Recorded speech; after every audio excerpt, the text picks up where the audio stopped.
May nanalo ng bidder para ayusin at gawing pribado ang operasyon ng Ninoy Aquino International Airport na minsang nabansagang world's worst airport. Kapalit ng pangakong world-class na paliparan, magbabago ba naman ang terminal fee at employment sa NAIA? Ang sagot ng gobyerno sa pagtutok ni Joseph Moro. Brownout! Mahabang pila sa counter at sa immigration. Traffic, pagpasok at paglabas ng airport. Bagaman may mga pagbabago na sa mga nakalipas na buwan, minsan ang nabansagang worst airport sa buong mundo, ang Ninoy Aquino International Airport o NAIA. Pero worst airport no more na nga ba? Kanina inanunsyo ng Department of Transportation na may nanalo ng bidder para gawing pribadong operasyon ng airport, ang SMC SAC Consortium. Kabilang sa consortium ang San Miguel Holdings Corporation na negosyanteng si Ramon Ang at ang Incheon International Airport Corporation na nagpapatakbo ng Incheon International Airport sa Korea.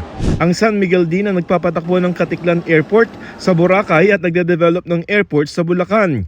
Ang SMC SAC Consortium ang pinakamalaking offer na 82.16% ng ibibigay na kita sa gobyerno mula sa apat na nagbid sa proyekto. Ayon sa DOTR, 36 billion pesos ang inaasang ibibigay nitong kita sa gobyerno taon-taon o 900 billion pesos sa loob ng 25 years sa kontrata nito.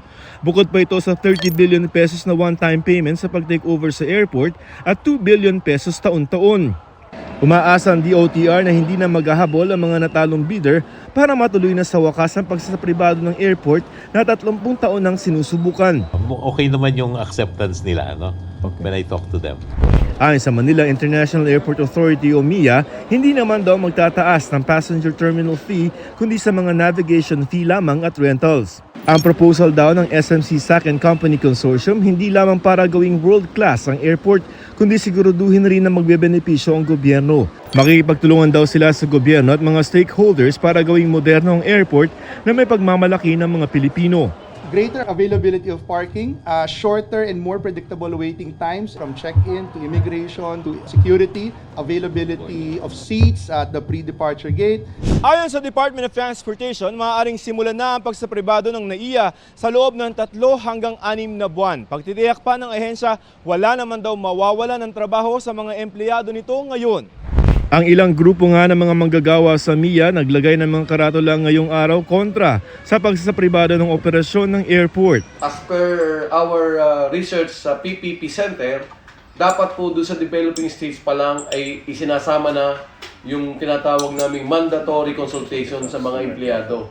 So ito po ay maliwanag na itinago sa amin. It's part of the deal, no? Lahat dapat may trabaho. Yung iba mapupunta sa MIAA, yung iba sa private concessionaire. Yung iba naman, siguro yung mga gusto, kasi they will be offered sa a retirement pay also. Babaguhin kaya ang pangalan ng airport? 1987 nang baguhin ang pangalan ng Manila International Airport sa Ninoy Aquino International Airport sa pamamagitan ng isang batas, ang Republic Act 6639. Wala naman yan sa pinag-uusapan namin. Para sa GMA Integrated News, Joseph Morong, nakatutok 24 oras.